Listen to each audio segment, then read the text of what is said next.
Oh my God! You gotta help me. It's cabin fever. We've been locked in the house since Friday. Oh my God, we're killing each other. Please, oh my God, for the love of God, send help.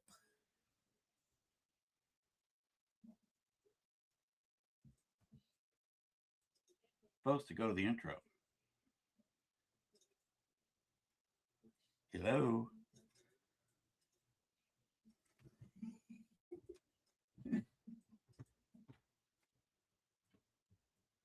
I was going to come in here and do this. Come on, we're still.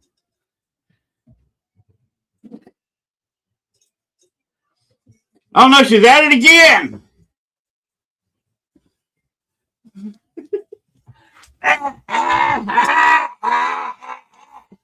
Send help! Go to the intro!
All right. Hey, welcome to everybody that's out there, up there, yonder over there, live, recorded, watching it next week, watching it now. Welcome to the show. I'm your host, Glenn Dorman. Welcome to the show and to All Access Network TV. We are going to bring our guest out in just a minute. If the wife doesn't try to kill me again, which she's done for about 4 times a day since Friday, since we've been locked down. I boarded up my front porch. We're doing construction on the front porch. I put plastic on one side of it to protect the wood that we're using to work on the other end. And to keep the wind off the plastic from ripping off the house, I boarded up the front of the staircase coming up to the porch. We're building a room, anteroom, right in front of the front door. So I put plastic in the doorway because we ain't got the new door yet. So you can't get into our house right now. We can't get out without tearing everything down. And it's going to go well below freezing again Saturday and Sunday night. So I want to keep that stuff up, keep the wind off the house, try to keep the house a little bit warmer. Anyway, so we can't go out that door. We had to go out the back door, which is, there's no steps there, so it's a jump. And there's several inches of ice still on the ground, despite it going over right at 50 degrees for the last 2 days. 14 outside where Laura Pruitt is. Right now, I think it's in the low 40s here. Low 40s, maybe the the high 30s here. So we'll go back down below freezing by in the morning. So we got to turn the water back on, and we haven't got any busted pipes yet, fortunately. Yes, weather. Anyway, we do have a show tonight. We do? Okay.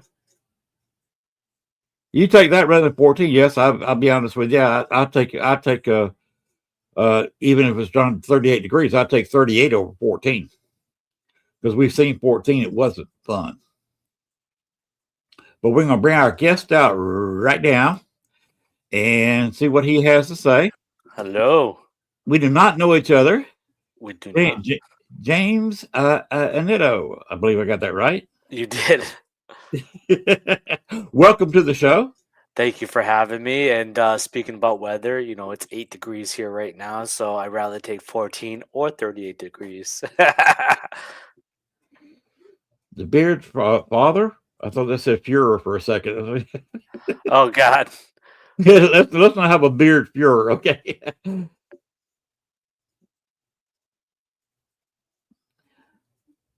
God, X1. We're not ignoring you. I thought Bush was president. Okay. Please say if you're not ignoring me. We're not ignoring you. No, go DVX or whatever. Woo. Damn, 8 degrees sucks. Yes, you said that. I repeated it. Yes, it does suck. It's brutal. It's brutal, but it's nothing. I'll go out with my t-shirt right now. Yeah, that's just wear your heavy jacket outside, and that's about it. Down here, it's the end of the world. Oh, I know. You had to pay higher taxes there. A lot higher taxes. But to pay for the salt and the beet juice and everything else you throw down on the roads. Oh, yeah. The snow plows, the crews. Mm-hmm. And down here, we got none of the above. So your taxes are low. Our property taxes on our little 2-acre lot here are, let's see, what was it? Was $80, 80, oh, 90 bucks. I take that any day. For a year. Take that any day. Yeah, mine's more like $4,000 a year. Oh, wow. And that's why we moved down here from Chicago. Yeah, I would too. I mean, we had a little dinky front yard, a little dinky backyard. We could park one car in the garage, and it was costing us about $1,900 in taxes every 6 months. Mm. And down here, even before I sold the back 2 acres, we were paying right at $200 a month taxes, and that's property and car. Gosh. I told you what we bought the house for. The house now appraises for $45,000. That's good. And I better not put it on the market for that, because if I put a for sale sign with $45,000 in front of this house, it's going to be gone in a week. Oh yeah, for sure. I better be ready to move, because I know several people up north that would write a cashier's check for that real quick and be moving down here, knocking on the door, so you got to get out. Yeah, I would too if I didn't have 2 kids that were already set, man. I've been looking at to buy a house in the South for wicked cheap. So the Allen house is for sale, but I think that's several $100,000. Probably. That's probably out my pay grade. Well, you saw the picture of it where you saw me leaning against the car. Yeah. Hello, Christy. Hello, Ray. I love Rave. I'm gonna see her Saturday, hopefully. But you saw me leaning against the black car. That's our 2006 Magnum. Mm. And that's the Allen house in the background. So, where have you come from? For the people who don't know you, yeah, where have you come from, and how did you get here? Well, I just woke up one day and I was alive, and but let's not go that far back. Yeah. So I am James Annitto. I am a demonologist, paranormal investigator, and author. I got here close to you. You have a quarter of a century. I have 20 years.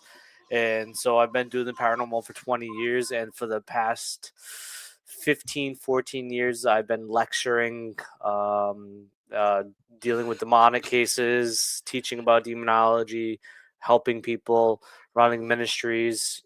Used to work with Lee Triana a lot, your CEO of All Access, very close friend of mine. But yeah, I've been around for a long time. And my main focus in the field is demonology, helping people, and as well kind of adding the psychology element to it as well with my bachelor's degree, soon to be master's degree. And I'm an author of a book, shameless plug, that just came out in October, speaking about psychology and the paranormal. But yeah, it's a little bit about myself. I hate talking about myself. So, because it could be expansive of what I've done, where I've been, and my life in general, and how I got involved in paranormal. But should I get out of my chair and go find a couch and talk bad about my parents? Yeah, basically, that's exactly what it would be about.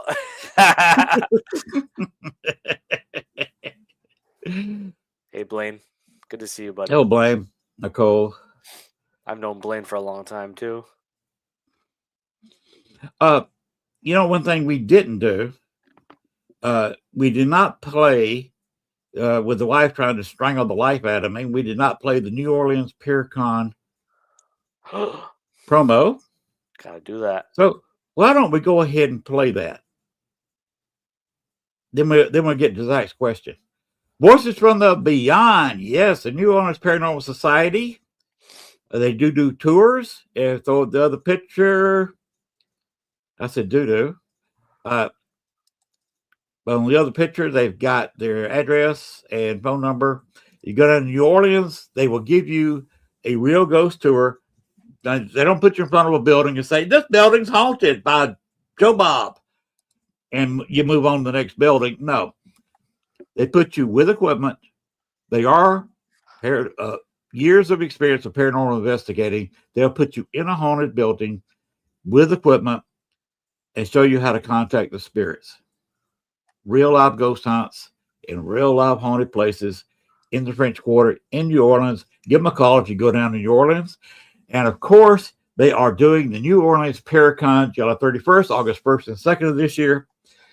There are special packages, $300 right now, limited time for 2 people. That will give you their minimum package. There are some medium price packages, and there are some higher price packages. Check out NewOrleansParacon.com and check out their packages and see what fits in your budget. Go ahead and roll their promo.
What do you think of that lineup, James? It's an amazing lineup. I just see something wrong with it. There's no James on there, but I'm just kidding. No, it's a great lineup. I'm great friends with a lot of those people. Very close with Father Bob Bailey. You know, I see him once a week. I actually will see him on Saturday for a good friend who's also part of All Access, Thomas Gormley. It's his birthday. We're going to his birthday party. But yeah, no, that's an amazing lineup and a great location, and it's going to be amazing for the people that go. Yes, and you saw that I will be podcasting the entire thing, Mm-hmm. including the ghost hunts, including of all 3 days of the Paracon itself from Yeah. the floor, interviewing people, talking to the crowd. So I'm going to be a very busy person. All Access Network TV is also going to be very busy. Yeah, you're gonna be busy, and for people that don't know, Len's gonna be handing out fried chicken for you all for free. So you want to come? It's edible, that's for sure. Well, if I was going to hand out fried chicken, I'd get with the place who has the best fried chicken in the world, and that's official. That is in New Orleans. Okay, I could contract with them. you could. Best fried chicken in the world. I Of don't course, know about I that. also know a restaurant there that they will serve you boiled shrimp by the pound. I'm down for if I'm in New Orleans. I'm there for the. I'm either there for the seafood, but I'm a beignet kind of guy. I love my fried dough, so give me the beignets. That's all I want. Beignets, a little bit of powdered sugar, and a Uh, coffee. I love it. I love it. Or I'm a simpleton. Give me a po' boy. I'll eat that stuff. Some gumbo Oh, jambalaya. Keep feeding me. a pork chop sandwich. Ooh, yes, yes.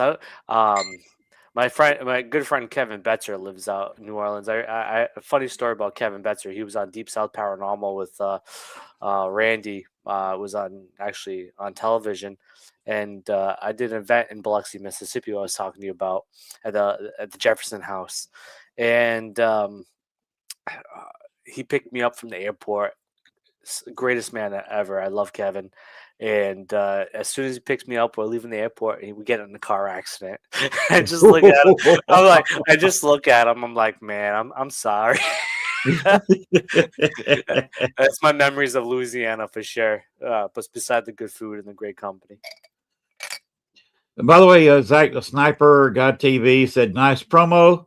Thank you very much. I'm the one who made it. So thank you. They are busy running the Paracon, and I guess I do the videos for them. Nice. Well, they're blaming me for the whole thing. I brought them into my crazy, and I talked Chris into doing the Paracon. His wife wanted to do it. She couldn't talk him into it. So we spent a couple of days together. I've been to the Andrew Jackson before, spent 2 nights there. Mm. Greetings from Chile. Hello, Chile. And they've got a spot where they go into an old slave quarters there behind the voodoo shop. And I've been there before. So I went on one of their tours where they went to both places. Mm. And so I spent quite a bit of time with Chris and ended up talking him into doing a Paracon. Mm. Hey, it's a great idea, man. I haven't heard of an event in the South in a very long time. Like, of course, you have them, but not in New Orleans, which is Right. In the French Quarter. The Host Hotel, is in the French Quarter, right there on Canal Street. French Quarter is not that big. It's kind of a long walking distance, but you got the college kids on the trikes. You can always catch an Uber or something. If anybody goes down there, do not bring your car. No. If you rent a car, turn it back in and then re-rent it when you leave. Because parking is a premium. And some of the hotels do have parking, but they will sometimes run you as much as $50, $60 a night to park your car. And if you're walking everywhere, you'll be there for the whole Paracon.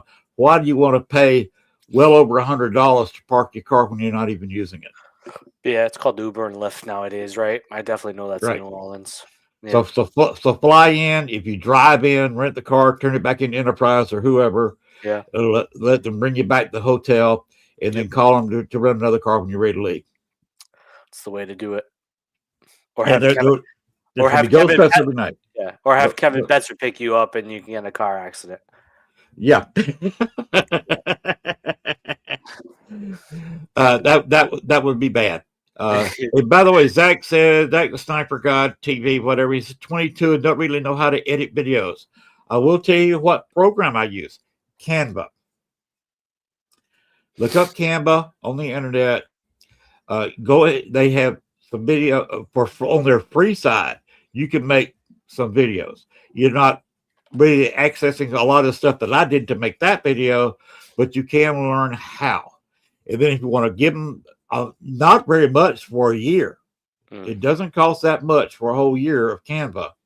You can make a video just like the one I did because that was all Canva. The music was Canva.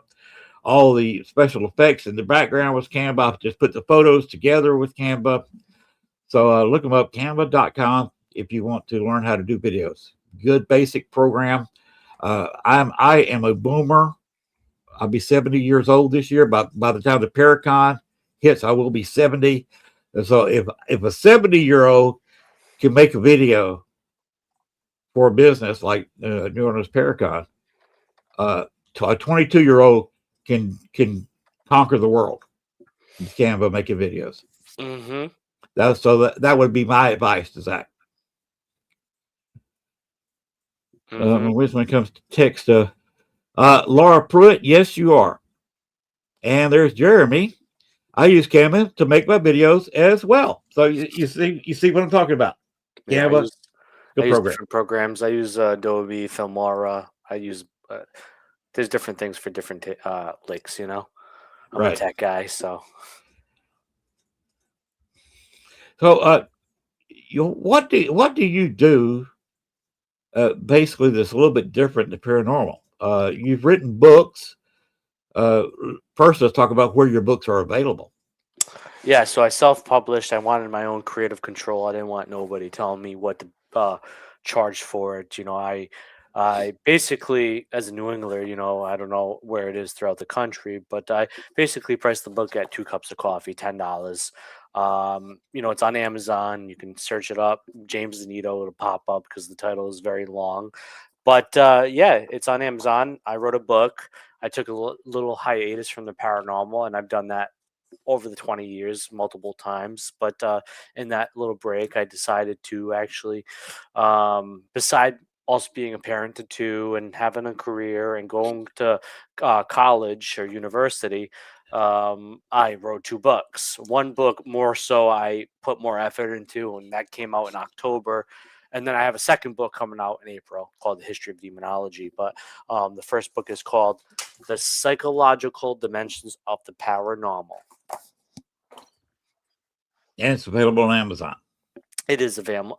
You know, when the second book comes out, I might bring it out to like Barnes and Nobles and shop it to retailers. But once again, like I think Amazon's a great place. It's a lot of people use it, and I want to keep it relatively low. I wrote both books to be for the average reader, to be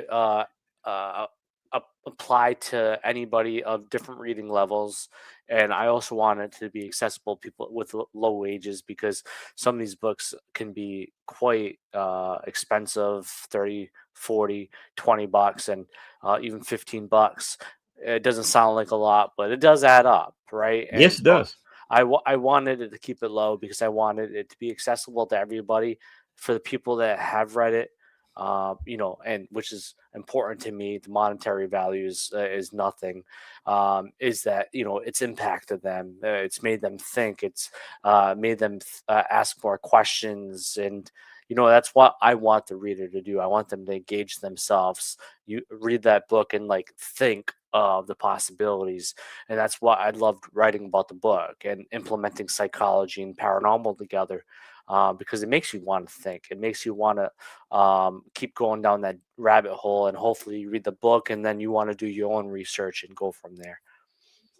All right. If somebody wanted an autographed copy, can they contact you for an autographed copy? Yeah, of course they can. Yeah, I don't have any. I have 3 copies left that are called for right now. But yeah, I can always pick up more books and then mail them out to you. You know, you can pay the shipping and handling and the cost of the book. I'll buy them directly and then I'll send them to you. But or you know, maybe I'll cover the shipping and handling depending on how I'm feeling in the mood that day. If I have had enough coffee.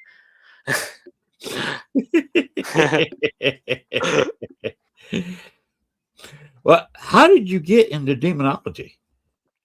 So I've always been interested since a young age. You know, I kind of was adopted. I'm not going to get too much in the story. It was on actually last night. So for people that followed last night can kind of segue into All right.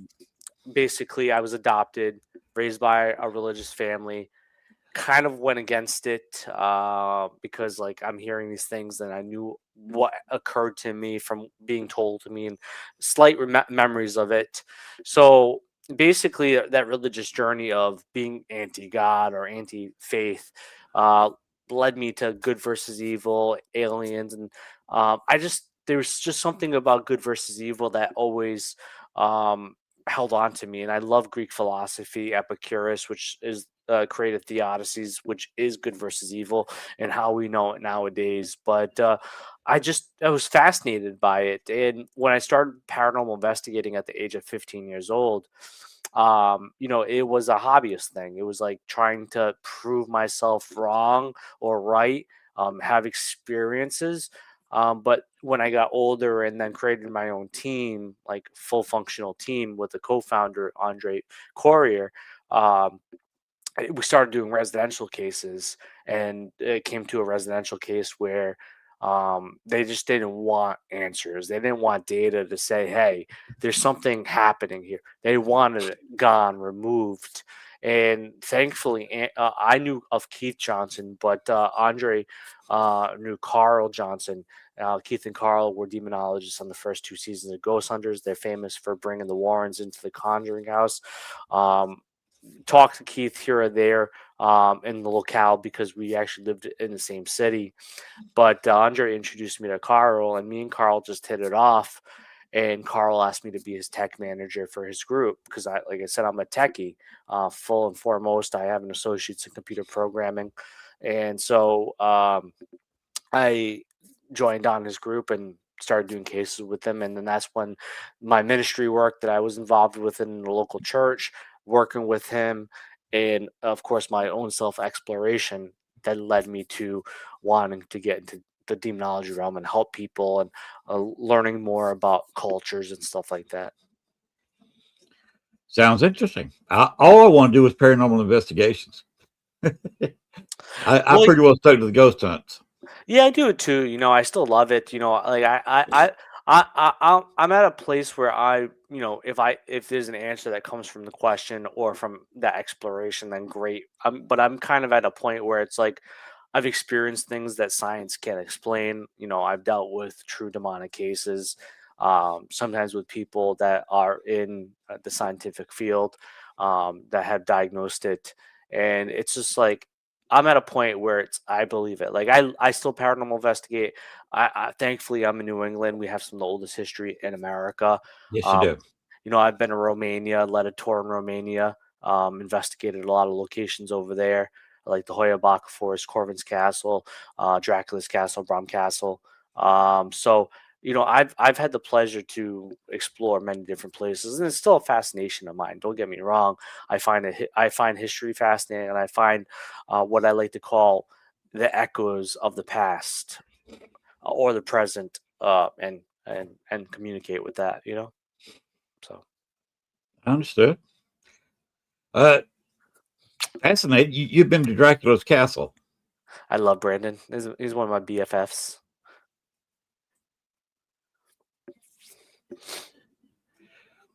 Oh, what is that name? No Notable, Tables Radio. No Tables Radio. Yeah, No Tables Radio.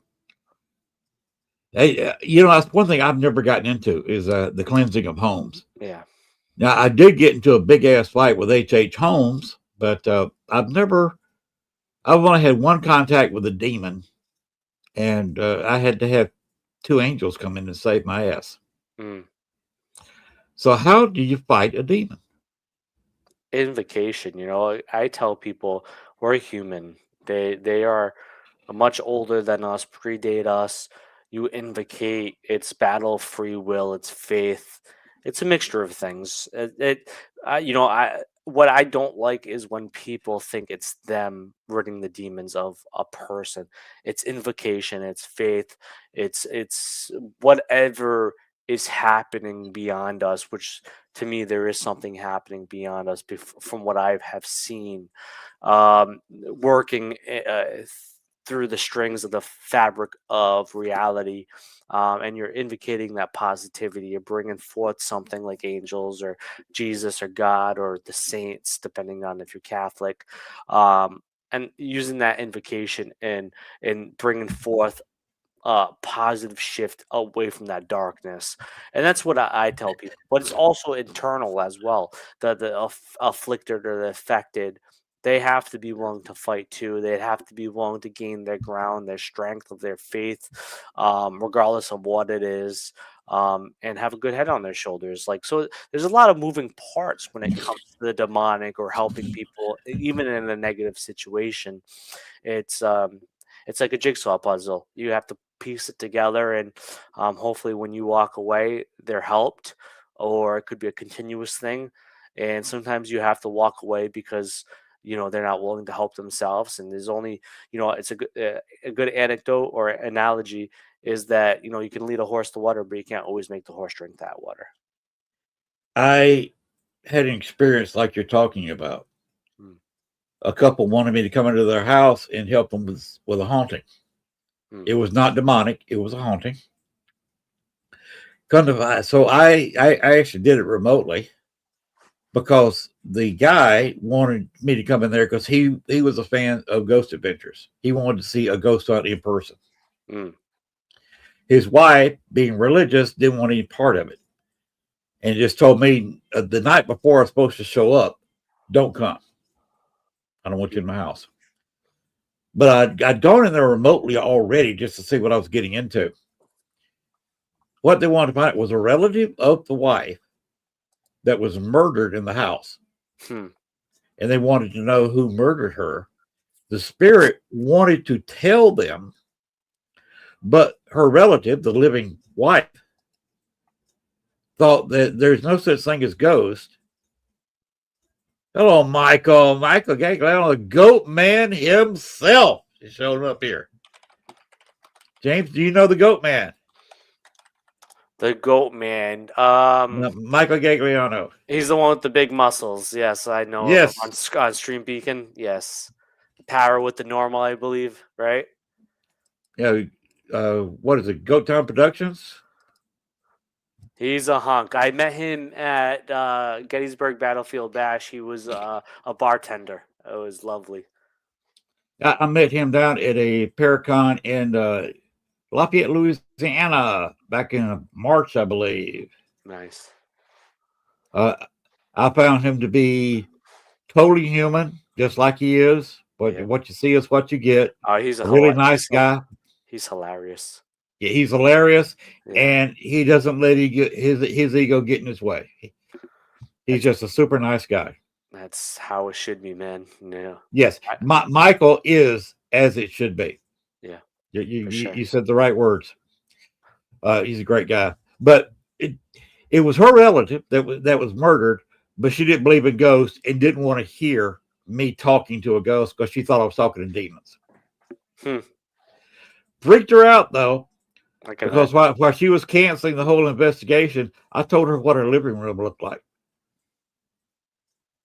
and where things were arranged. And she freaked out, considered I had never even been in front of her house before. So she left freaked out and didn't want any part of the investigation. And I guess they're still being bothered by basically a poltergeist spirit because she absolutely refuses to listen to her dead relative. Lost Go Productions. Marilyn is a great person. Michael, I'm real happy y'all are together because the two of y'all make one hell of a team. You got Mary Lynn. She's good at what she does. She's good at getting everything set up. And Michael, you're just hilarious. I'm sorry, you are hilarious, and I hope you get thoroughly over your little accident that you had. You've come a long ways, dude. Just keep on trucking. You've walked through hell because of that injury, and you have looked at the attitude the same way as I do. If you're walking through hell, just keep walking. You'll get through it.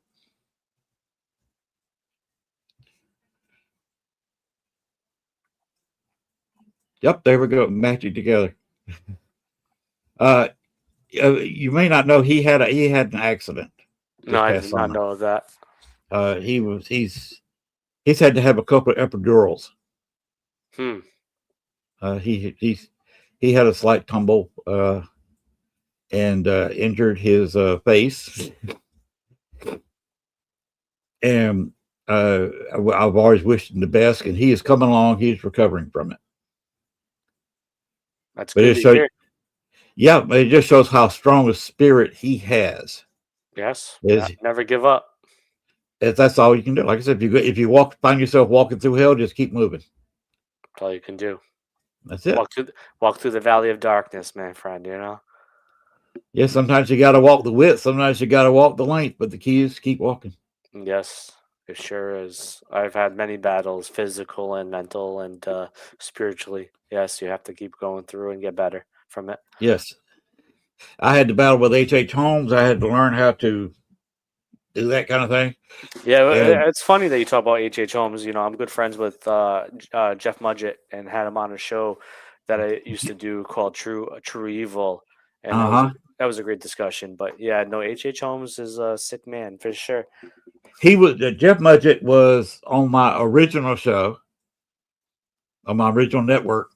He's a great guy. I've known him for several years because you James, you don't know me that well, but my wife is a native Chicagoan. We've only lived in Arkansas for 10 years. We're celebrating our 10-year anniversary now. And for being here, we are also in in November, we celebrate 24 years of marriage. But Bless. we lived in Chicago since I moved up there in 2001.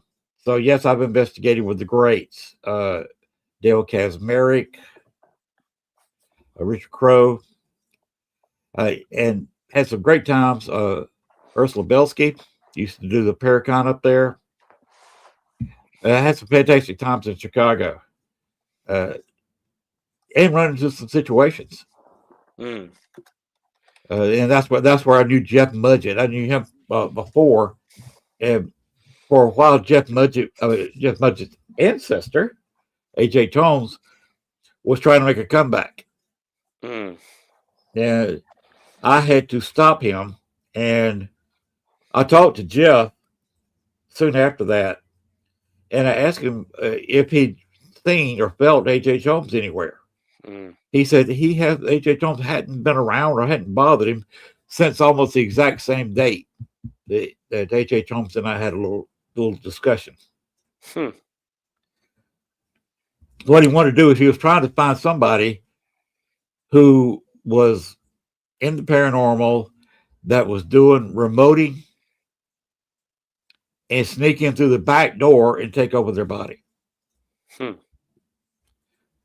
Pushing them to the side. And he needed somebody younger, male, with nimble fingers, and he was just going to start all over what he used to do. It's the only thing he knows. And I definitely had to stop him from doing that. Mm. Yeah. Yeah, which is surprising, about H. Holmes. A lot of people don't know his real name was Herman Mudgett, which is Urban Legend. which is interesting. There's a lot of interesting stuff about him and his different identities for sure. Because speaking being in New England, he was born in New Hampshire, which is a good 3 hours north of me. I think he was Gillimonton or whatever it was, but yeah, no, he's a New England man for sure. He was a handful. He was very smart man, that's for sure. So I can see in that form as well. He's very smart man. And the people who took biology, if they had a real skeleton, either whether they took it in high school or college, the odds are he supplied that skeleton to the school decades ago. Hmm. Because that's what he did. He could take dead bodies that had been Yeah. donated to science or whatever, Yep. drop them in acid, hook the bones together, and sold them to schools for profit. Yeah. Hey, smart man. Smart Well, freaking man. the insurance fraud, he would talk people into signing over their life insurance policies over, but they'd kill them. Hey. Like you That's said, smart man. no, he really was. Hey, you know what? And I don't want to give any credence to any sadistic serial killer because, they're evil people or misfortunate people. A lot of these people have a lot of early trauma that turns them this way, or genetic trauma. But most of them are highly intelligent, and that's the thing about them. They plan, they think, and they use things against until they get the best of themselves, and sometimes they give themselves away or you get too sloppy because they've done it enough times. But no, my good friend um, Laura is actually a criminologist, and she is famously known for the toolbox killers case. And I talked to her a lot about it. We used to run a show called True Evil, like I stated, and it's interesting looking at it through the scope of these people and what they did, and the terror they instilled in their communities. Yeah, Christian Ricci is talking about the murder house. I'm assuming we're talking about H.H. Holmes' murder castle, which Yes, now has a post office in it. What's left of it? It was burned, and what yes, was left is now a post office. But the yes, basement of the post office is the same basement that was in the murder castle. yes. It didn't burn up. They just used it as a foundation for the post office. Yeah, it's crazy. That is one some creep. That is one creepy post office. Yes. Talk about your packages getting lost. Yeah. Now that if you ever stood in front of the place, the post office there, On the corner, yeah, I've been there in the Windy City. that's creepy. Yeah, That is it creepy. really is, man. There's a lot of creepy places in Chicago, and I've been to most of them. Yeah, Chicago. The Chicago's a crazy place. That's for sure. 14 years I was in there, and about 10, 11 of which I was investigating Mm, there in Chicago. So I hit most of the creepy places. You've heard of Bachelor's Grove Cemetery. I have, yeah. My wife dropped me off there at 5 o'clock one afternoon. Mm. She picked me back up at 8 o'clock the next morning. Jeez. I was by myself, no car, no way to get home, and no cell phone. All alone. And I so much as sprained an ankle. I had no way to get help except crawl the quarter mile to the highway. And the wife would have had to have helped me into the car at 8 o'clock in the morning. Mm. That was interesting night. Yeah, yeah. I did the was it the theater there? It begins with James. I forget. I can't think of the last name. I did the James Theater. I think it's the Netherlander Theater. That place was pretty cool. I love old theaters, but there was a lot of death there as well. But yeah, I've done a few places in Chicago. What's that hotel? It's not the Crescent Hotel. Gosh. They're No, the Congress Plaza the Hotel. Congress Yeah. Hotel. Yes. Yes, and you have Prairie Avenue, all that good Yes, stuff. Yeah, I do love Chicago. It does have a lot of history, man. Especially if you want to get into like mob territory history with death and stuff. yes. Like, oh, it's crazy stuff, man. Uh, was a mob florist Mm. at 26th and Wentworth. Mm. It was turned into it was a mortuary for 90 years, and they moved, built a better location, and became a bar. Hmm. And I've investigated there many times. Led investigations there, quite a few. There was a spirit there, Bruno Rodi. He was Al Capone's top bomb man. His funeral was there in June 1956, just a couple weeks before I was born.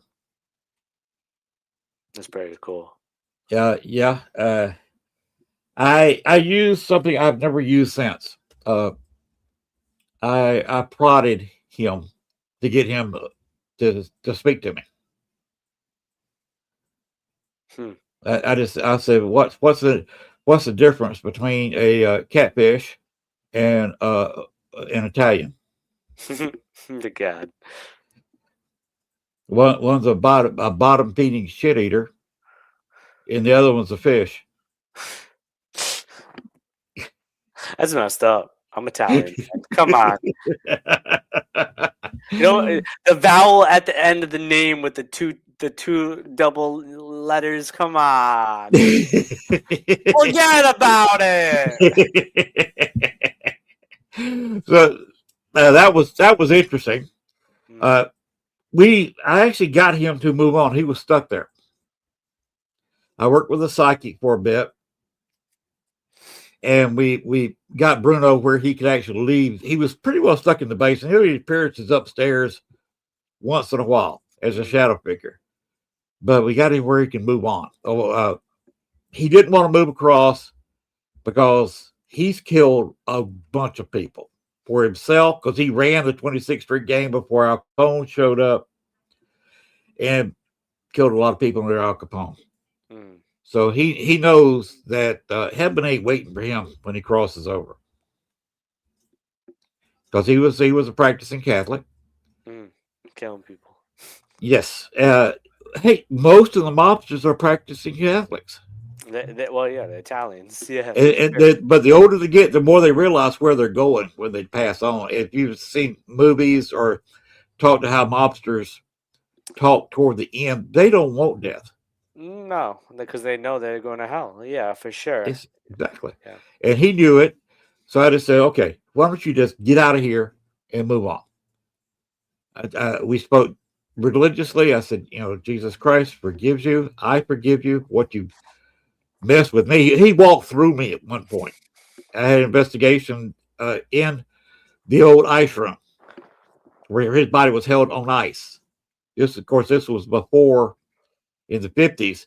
We're talking about before air conditioning. So he literally had, oh yeah, Laura's got her history right on Al Capone. Yep, that's what syphilis does to you. It messes you up. Well, the pirate Blackbeard had syphilis. You talk with Al Capone every day. I do not, because Al Capone doesn't like me, because for various reasons, including Bruno Rodi. But what we did, we got him freed up from the place, and where he can just do what he wants to do. So he wanted to tour the world, so go to places he's never seen. And as a sidetrack, we were in the market for a car. We needed a larger car to move down here to Arkansas. So we bought our 2006 Dodge Magnum from the 26th Street gang. One of the 3 still remaining gangs after the FBI broke up most of them. Yeah. The 26th Street gang was still there. Al Capone's gang, still active. They have a huge car lot on the north end of town. They sell cars normally starting at $100,000 up. Yeah. And one of their captains had a Magnum SRT8, and they were wanting to sell it. So we bought the SRT8 from them, and we still have that car. We've had it for 10 years now. Nice.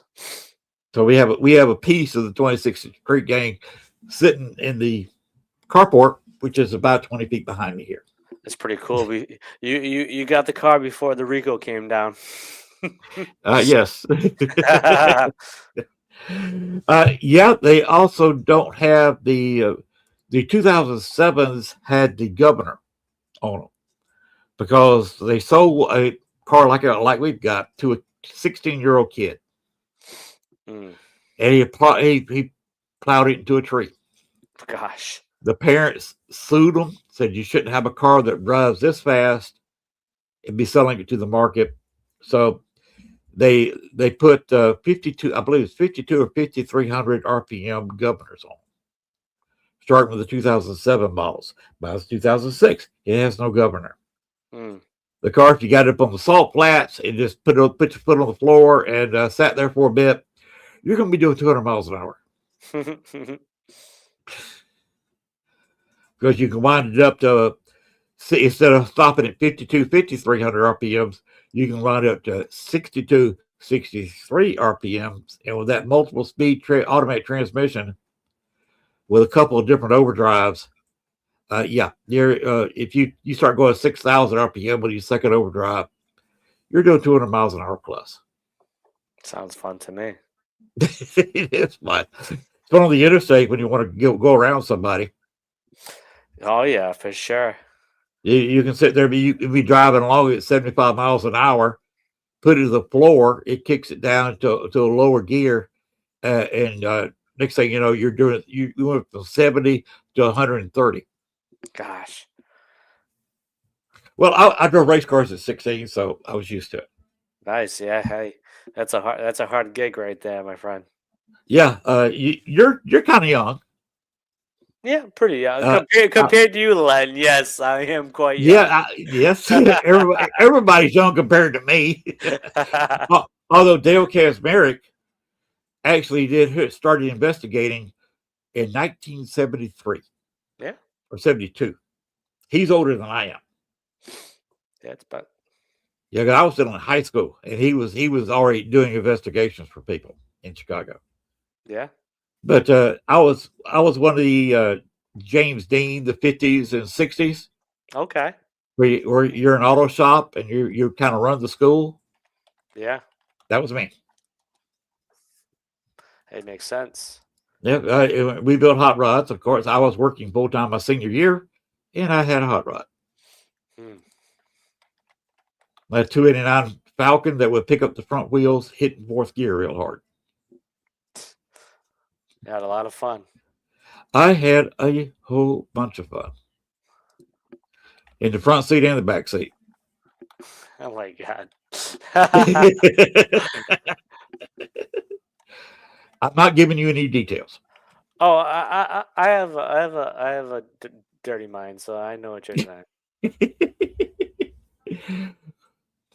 uh, have you really done any battle with demons? Have you ever gotten either mentally or physically injured?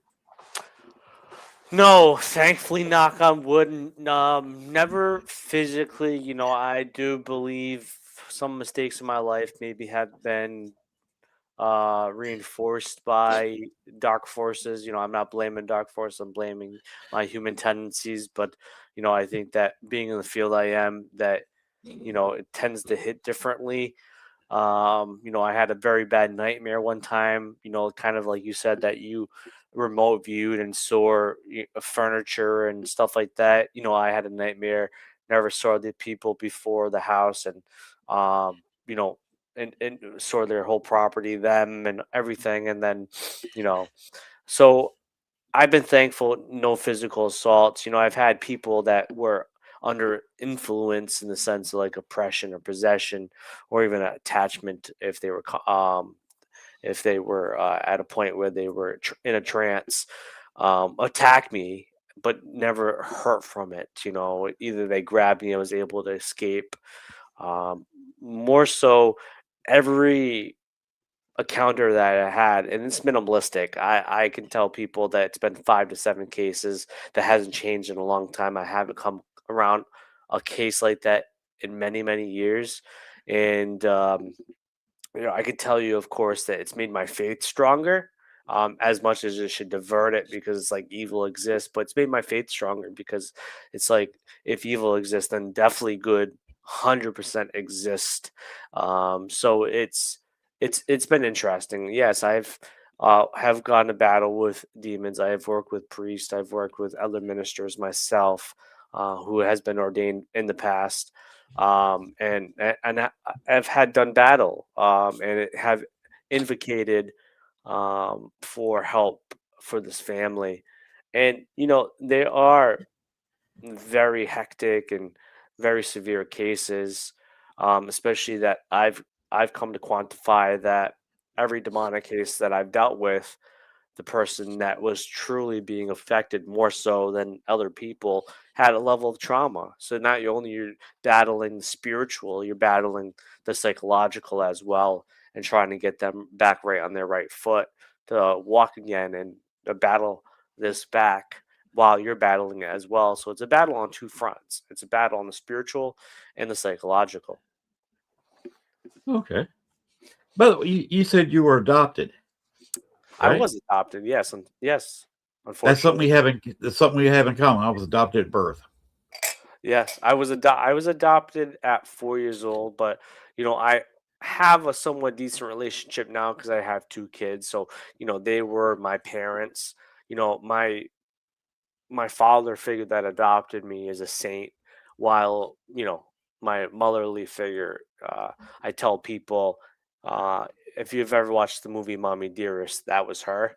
So, um, so it was like I was adopted, but it necessarily like I lived with good versus evil every day of my life. So um, yeah, it really it made me the person that I am, which is I'm thankful for it. Now back looking at it for a long time, it affected me, but it really truly built me to the person that I am, and I believe what I dealt with early in my life set me up on a pathway to do this, because now I understand people's pain and sorrow on many different fronts, and I can relate to them and bring peace to them, hopefully, or laughter. Because, like Michael, we were talking about earlier, I like to be funny and poke jokes and make people laugh, and I like people to be positive and smile. So I think that's instilled a lot into why I do the work now I do. Um, Actually, so I think it was given to me at a young age. I am a suicide survivor. I've faced addiction, and I've overcome those things because, if that wasn't going to put me down, those other things weren't going to put me down, and I've always thankfully overcome every dark thing that's come my way, because I just don't give up, man. I'm just too crazy. There you go. Yeah. Uh, Sean, can you put up Raven Wolf's post again? There you go. That's something I believe you handled. Wickenburg. We were in Wicken. Are you talking about Arizona Raven? Yes, I believe yes, we there was so we were at Vulture City. I think that's what she's talking about, if she's talking about Wickenburg. Um and yes, there was a negative spirit that came through, and we're actually we're in a chapel, and I had Leon Wilkes, another demonologist that was trained by David Considine and now is an Anglican priest. Very good dude, very smart, and he was with me. I brought him out because he's been always been a good friend, and he wanted to work with him, and he was stationed in New Mexico at the time because he was a part of the Air Force. And so yeah, there was something there that was attacking people.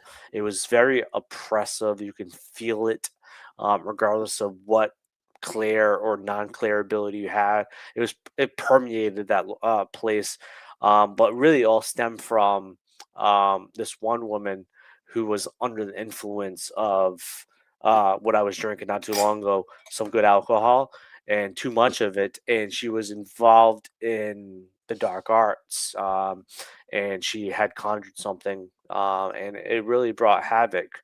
And what Raven's speaking of is, I took the heat of the battle, to save people and help people in their time of need, and was able to combat this thing with Leon and invocation, of course, through my faith and his faith, and the angels and God, and we were able to push it back, and people were able to be fine again.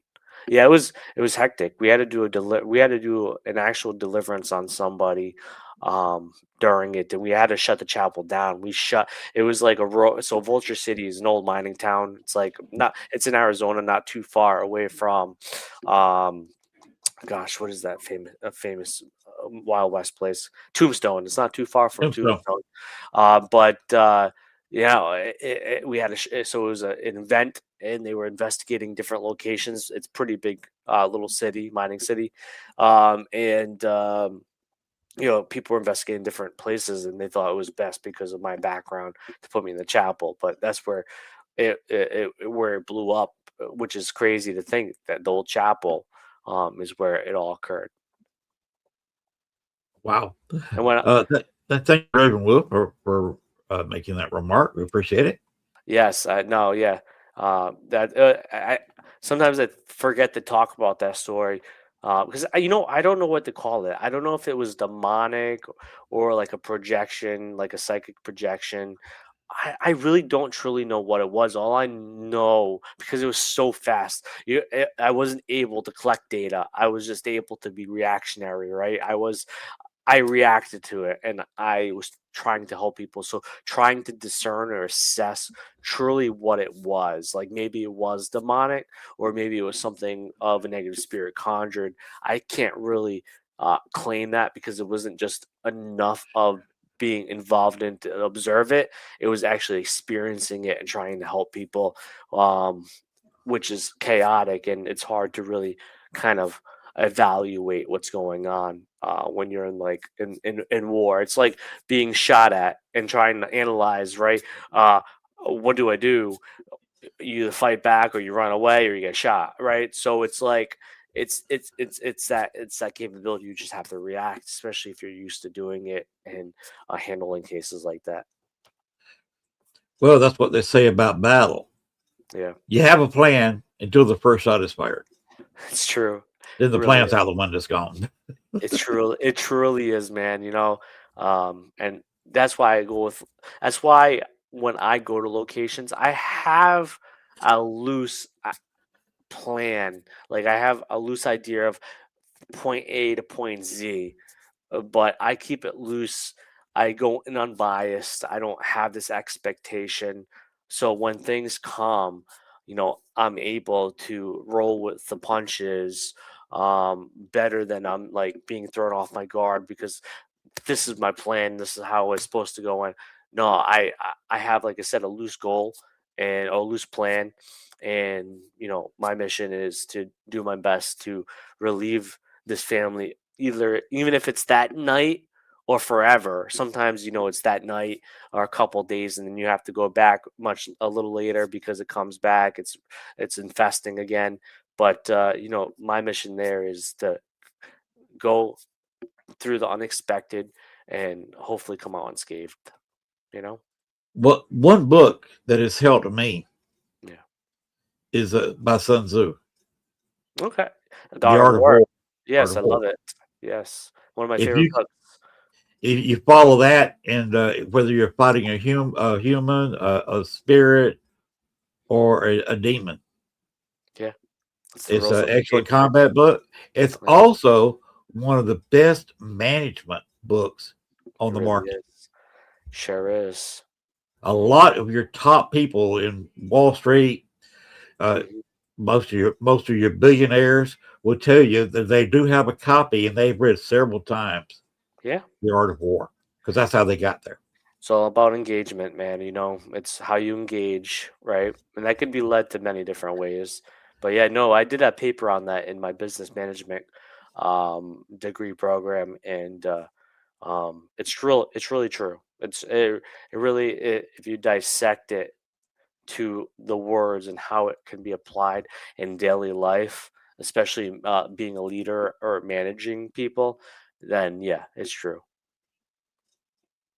Yeah, I've got a bachelor's and an associate in business management. And that book helped me more than any textbook I ever had.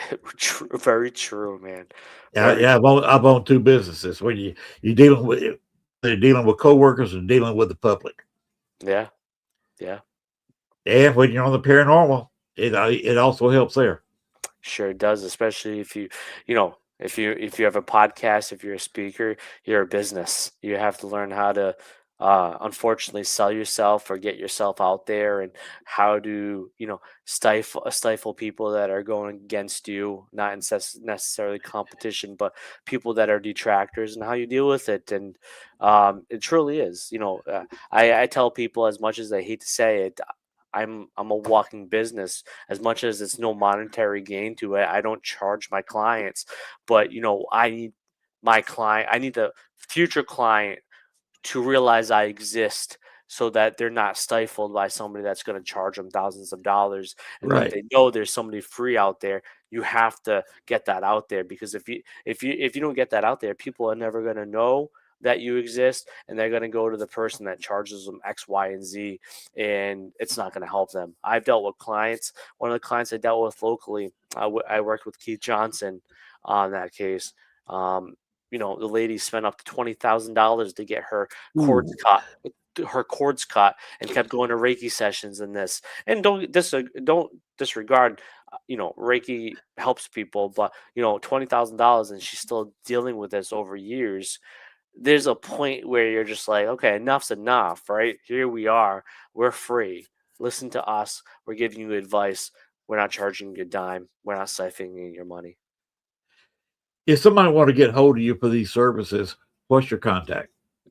Yeah, so it's either on Facebook with the name that you see right here. Right there, or jamesannitto.com, which you add a .com after the name, or demonology.org, which is easier than my name, demonology.org, which links to my website.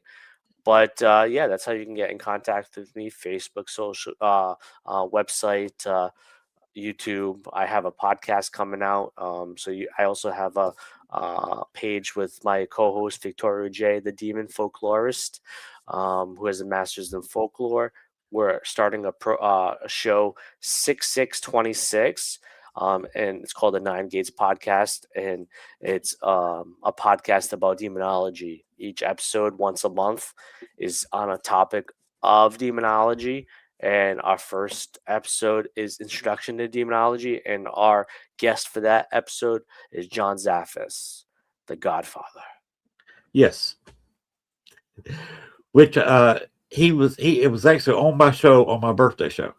My Very birthday nice. was on Thursday this past year, and he was actually on the show for my birthday, and that was the best birthday present I've ever received.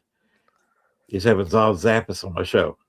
He's a good dude. I'm probably gonna see him this Saturday. I'm assuming he's gonna be at Thomas Gormley's birthday party. There's gonna be a group of people getting together for that. So, but yeah, John's a good dude. I've had a lot of Coors Lights with him. Okay. That's his favorite beer, by the way, Coors. I will drink Coors. I don't care for Coors Light. Yeah, I like Banquets. Banquets are my favorite. Yes. I have several in my refrigerator right now. Hey, you should have brought them out, man. Virtually send it to me right now. I'll email you one. Perfect. Yes. I like that idea. No was 21, LOL. I was 21, yeah, a lot of years ago. I was 21 and that'd be 49 years ago, right? I was 21 and 75, 76? Yeah, which is about 49 years ago, yes. Yes. We'll figure 56, 66, 76, add a year, 77. So, yeah, 77, I was 21. Bought a brand new Mustang too. Jeez. I got lucky. Everybody said, Mustang 2, that didn't run. No, it didn't. I think the 302 V8 that come normally in the things had about 120 horsepower. And we all always said he couldn't pull a piece of spaghetti out of a mule's butt. Yeah. But because mine was huh? Yeah, the Mustang wasn't initially powerful. Then it became one in itself. Yeah, but this 77 was basically a Pinto with a V8. But mine had a police interceptor in it. Oh, gosh. Factory interceptor. Looked stock, but blew everybody away. A guy would say he's had the fastest Mustang 2 in the Southeast, and it proved it on the drag strip. He took the thing to the drag strip and raced against any Mustang 2 who wanted to go against him. So I brought mine to the drag strip, still under warranty, hadn't had it but a month or so. I said, yeah, sure, I'll go against you. You say yours is the fastest, let's go. So we went, and it started up heads up on the drag strip. I blew him away easily. He came up to me with his whole group demanding me to raise my hood. And a friend of mine looked and said, we're both going to get our asses kicked if you don't raise your hood. So I said, man, I ain't done anything. This thing's still under warranty. Raise the hood. It looked dead factory stock, but the engine itself was not. Yeah. It was an Interceptor. That car on a straightaway could do 140. Jeez. I drove all the way across Mississippi and halfway across Alabama at 140 miles an hour plus. Gosh. I drove race cars as a kid. I was used to speed. If I'm not doing 100 miles an hour, I'm not comfortable. Yeah, true. Yeah. I was a little bit nutcase. I'll tell you a story. I've told this on the show before. Did you watch the movie Hooper, Burt Reynolds? Probably, yes. It's probably a very old movie, so I don't really remember it. 70s. Yes. Watch it sometimes. He plays a stuntman. He ended up driving a truck backwards. For the studio, they set up a truck to drive backwards. When you put it in drive, it was in reverse. They geared it where you had 3 speeds in reverse. It was built to drive backwards. You did it for a gag in the movie. Motorcycle goes by, snatches a beer out of a girl's hand. A girl moves. Christy can tell you real quick. Girl moves one car to another at speed. We're talking about moving cars. Girl jumps from one vehicle to another, and then the backwards driving truck.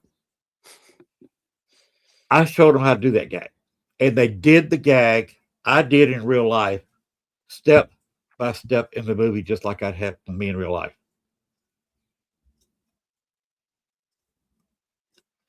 Yeah, that was the longest Trans Am jump at one time. It was a real jump. They used a real car on Smokey and the Bandit. But in Hooper, I was in my 73 Ranchero before I got my Mustang 2. Had 2 girls in the back. Me and a guy in a cooler was in front. Show you how old this was. Could you drive down the street today with a cooler of beer in your front seat? Definitely not. Had another beer in a little cup holder in the front and another one in your hand, drive down the road. That's what we did in the 70s. And 2 girls were in the back, and they got tired of riding in the back of that pickup truck. So a guy come along in a Jeep, no top. So we pulled over so close, side by side, and kept it that way. We were doing 40, 45 miles an hour. And the 2 girls jumped. One girl jumped over from my truck to the Jeep. And a motorcycle came the other way, screaming at us, head on. We pulled apart enough to let the motorcycle through. The other girl was just about to cross over, and she had a 6-pack of beer in her hand, and the guy grabs it from the motorcycle and just keeps going. Snatches the beer right out of her hand. We get back together. She crosses on over, and then we're going along. And I preferred at the time Miller Lite beer. Miller Lite had just come out. Coors Light wasn't thought of yet. You had the Coors regular band. You also had Coors Gold, very excellent beer. I'm sorry they canceled that. That was a fantastic beer. It was a better Coors. Coors Gold. I was really bummed out when they canceled that beer. But anyway, it's full of Miller Lite, and he wanted Budweiser. And he put a 6-pack in the cooler, but he was done drinking it. It wanted some more. So another guy, another vehicle, they had all Budweiser products, and the passenger wanted Miller Lite. So we couldn't quite get together, driver and passenger. So we tried, couldn't sync it up. I said, okay, wait a minute. So I stomped on it through passing gear, whipped it around, threw it in reverse, and stomped on it. Pulled up next to his vehicle, putting the two passengers side by side. I'm going 40, 45 miles an hour, engine revving like hell in reverse. So the two passengers started exchanging beers back and forth. Mm-hmm. And then I just shot, backed up, did another spin around and went back forward, got it back in drive and took off. Jeez. But I was driving backwards, but within inches of another car side by side at 40, 45 miles an hour. And they did it exactly in the movie. When I did it, it was during the filming of the movie Smokey and the Bandit. It was all filmed in Georgia. I'm a native Georgian from Columbus, Georgia. Okay. I'm thinking that somebody they took a few breaks from Smokey and the Bandit. And I think somebody that was in this huge group of cars we were out doing all this with was somebody that was working. Yeah, somebody was working. Yeah. On Smokey and the Bandit, because the same director and a lot of the same people that were in Smokey and the Bandit are also in Hooper. Okay. Yeah. And they were filmed a year or so apart. So I'm thinking that somebody, I don't think it was Bert, but it was somebody working with the movie, saw that what I did and put it in Hooper as a gag. That's pretty awesome, though. Because I'm sitting there watching the movie, I said, "Oh my God, I did that." Like deja vu, right? Yeah, it was incredible. Of course, it was an amazing gag. It took some definitely careful driving, especially in reverse. I'm driving a car backwards and within inches of another car while two people hung their arms out the window exchanging beers back and forth. That's awesome. We can't do that nowadays. If a cop had seen us even back then, we'd have been in jail. Nowadays, we'd all been under the jail. They tried to stop every car there because everybody had been drinking beer for several hours driving her out. It was. Oh yeah. And you're right. They should have. Actually, they put a Ranchero, 72 Ranchero, in a prominent place in the movie, and in the gag when they redid it for Hooper, they put a 73 Ranchero in the gag. They didn't use it for the gag. They used a big pickup truck. I have no idea what happened to Clyde the Orangutan. That's Clint Eastwood stuff. But they had a Ranchero just like mine. I had it was gold with a big orange stripe, Starsky and Hutch stripe down the side of it. Okay. So it was it was gold with a big orange stripe. That obnoxious thing. I can imagine. So now you know a little bit about me. Yes, definitely. Definitely had a fun life, that's for sure. Yeah, my parents were so proud. Especially when I made a long jump in the Mustang too and smacked it into a guardrail. Oh, they must have loved you. Oh sure. Yeah, they definitely loved me. They definitely. So did the girl I was with, because it was her car. It was her side of the car that I smashed into the guardrail. Oh God! You gave her new teeth. I definitely shook up the one she had. What's funny? She was the first cousin of Holly Hunter. Oh, okay. Holly Hunter's also from Georgia. And in the Conyers area, which is all suburbs of Athens, Georgia. Okay. That's where Holly Hunter's from, and I was dating her first cousin. Look at you. Well, she looked a lot like Holly Hunter. Tad on the short side, red hair, and definitely a tomboy. Yeah, no, yeah, she even to this day she's still a great looking woman. So I can only imagine. Holly Hunter is a girl you don't want to cross. I can imagine. Yeah, she's probably badass. If you saw her in the new that new Star Trek, which got canceled, I believe, is what the rumor is saying, after 3 episodes. Yeah. In the very first episode, she was in sleeveless. And you saw really quick the way she was posing that. Okay, there's Laura talking about the original Clyde. Thank you very much. I did not go deep into that movie. I did not know what happened to Clyde, but Mila Coach the Sanctuary. Clyde was a very funny character in the Clint Eastwood movies, any which way you can. But Holly Hunter is a person that I probably in my lifetime have never been able to beat in arm wrestling. You don't want to go against that chick. Well, yeah. Well, she was in The Incredibles, so you know she was a hero She, there. yeah, she's always been kind of athletic. Pat was too. Her first cousin that I dated. We met on dirt track, but we were both driving. See, I did drag racing and I did dirt tracking, Gosh, look at and you. she was driving a dirt track car. Any Which Way But Loose and Any Which Way You Can are the two movies in that series with Clyde. I could win a lot of movie trivia stories. I can imagine. Yeah, I'm not that great with it. Like if it's Star Wars or something, yeah, that's different. But You're a Star Wars guy? yeah, you can't see the posters behind. I Darth really wasn't Vader, paying A New attention. Hope. I was paying attention to what you were saying and doing, but yeah, that I look now. Yeah, I see. I have Star Wars memorabilia everywhere.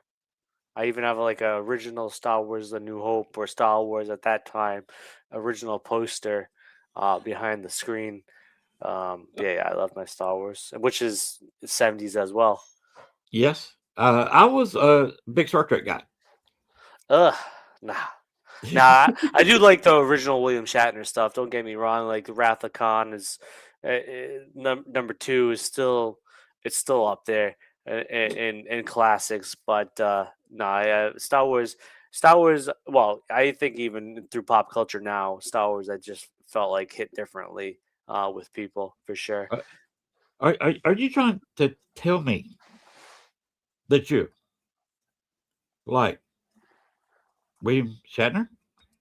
Everybody likes William Shatner. Well, yeah, but if you look at the longevity of both franchises, Star Trek, impact on modern civilization is there, but compared to Star Wars, there's different levels to it, and Right.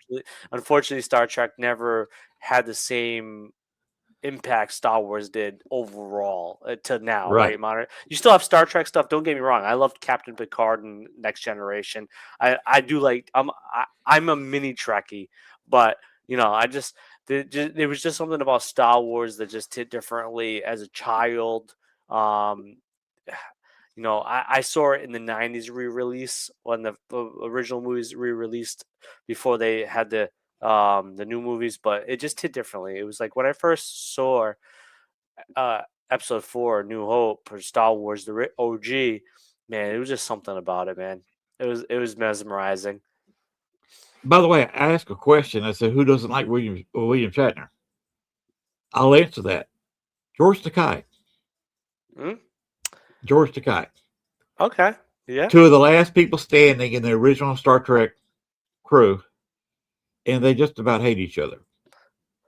Well, I've never met him. He's actually involved. He's interested in the paranormal and stuff like that. So, but Sean's on. I think we are over time. I think he's kicking Oh us yeah, off. we're hitting an hour 24. Sean's got to go take his dog out. Of course, I'm not sure. Does he take the dog out to pee, or does the dog take him out to pee? I'm not sure which. Actually, I take him out, but he's 88.5-pound Great Pyrenees, a big boy. Yes, he is. He's a big guy. But it was. I thank you for having me on.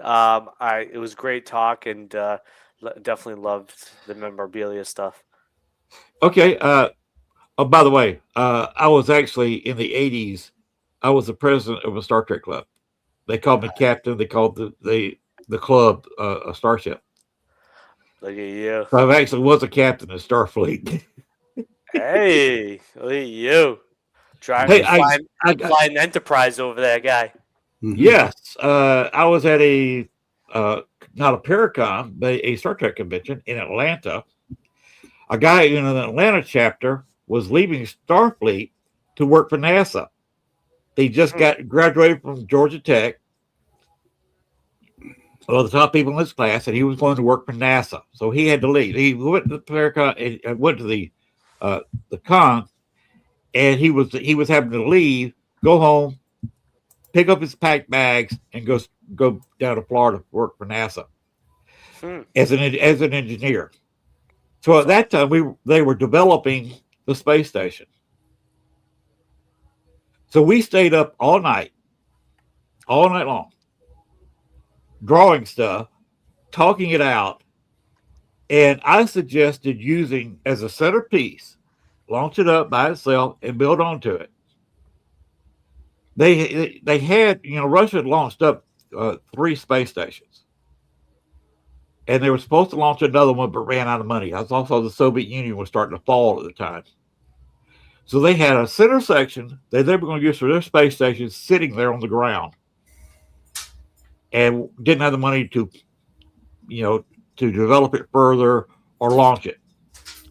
So I said, we can talk to Russia, get that centerpiece, get them to launch it up, and then we put all our modules on that center section. And we draw up how the center section looked and the modules NASA had designed, and we had the design of the space station. That's pretty crazy.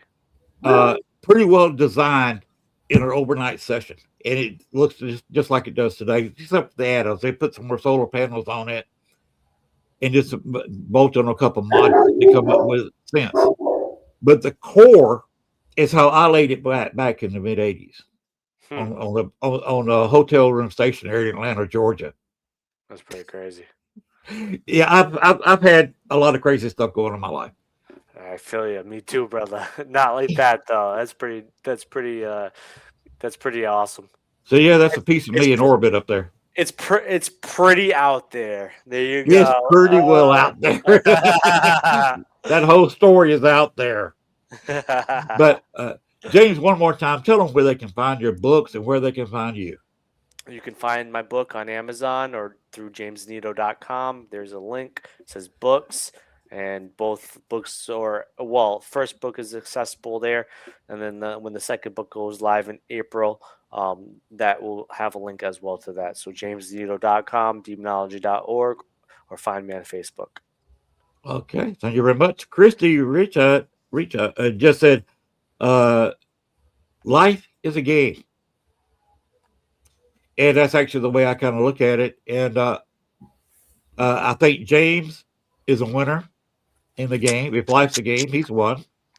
And at 70 years old, I look back and, yeah, I may have won. And she loves your book. It's amazing. I guess I should read the books, because you are an amazing guy, James. I did not know what we would get into tonight. I didn't know what we were going to talk about, but they told me you were going to be a good guest. You were an amazing guest. Thank you for the information you put out, the experiences you put out tonight. So if you have something you want, you're going to Paragon when your new book comes out, I'd be glad to have you back on the show, and we can promote and talk about your new book. I would appreciate that, and thank you very much. And I enjoyed being on tonight. I enjoyed having you, James. You have a great night. You take care of yourself and stay warm up there in Rhode Island. Yes. Stay icy, my friend. All right, James, I'm going to drop you backstage. It was nice meeting you. All right. You too, Sean. All right. Chris Rich also said that we are the creator of our own destiny. Yes. People say, how did you get to the stuff that you've gotten into? Because I've gotten in quite a bit of stuff in almost 70 years. You create yourself. If the opportunity arises, you grasp it. If life offers you a plum, you pick it and you eat it. Because if you don't, you'll always regret it. And that's why I said I've had good experiences, I've had bad experiences, but I never would have had either one if I hadn't said, okay, let's go for this. Let's see how this turns out. Right. I'm a Southerner. Hey, y'all, what's this? Famous last words, and that will probably be my last words. I'll probably be 80 years old, jumping off a roof or something. Hey, y'all, watch this. And that'd be the last thing I say. Christian, we just got to watch the signs. You are correct. Signs are everywhere. But if you live life to the fullest, and if you can do it, as long as it's legal. Charles, I thank you for watching the show tonight. I hope you get your camera issues fixed by your show Sunday. Well, I hope so. It's we've got a special at 5 o'clock, 5 p.m. Central with Phantom Pals. We're going to talking about Melbourne Manor when we were there last Halloween. I'm going to try to show some clips and videos from that when we were up there on the investigation as well. And then we've got the season opener of Eternal X Wolfpack Paranormal 4, season 4 already. Wow. This next Thursday, be February, I have Stan and Teresa Fikes. 12th, I have Jesse, Jessiy Hawthorne. On 19th, I have Kara Phillip. On the 26th, I had Sylvia Schultz, Shutults.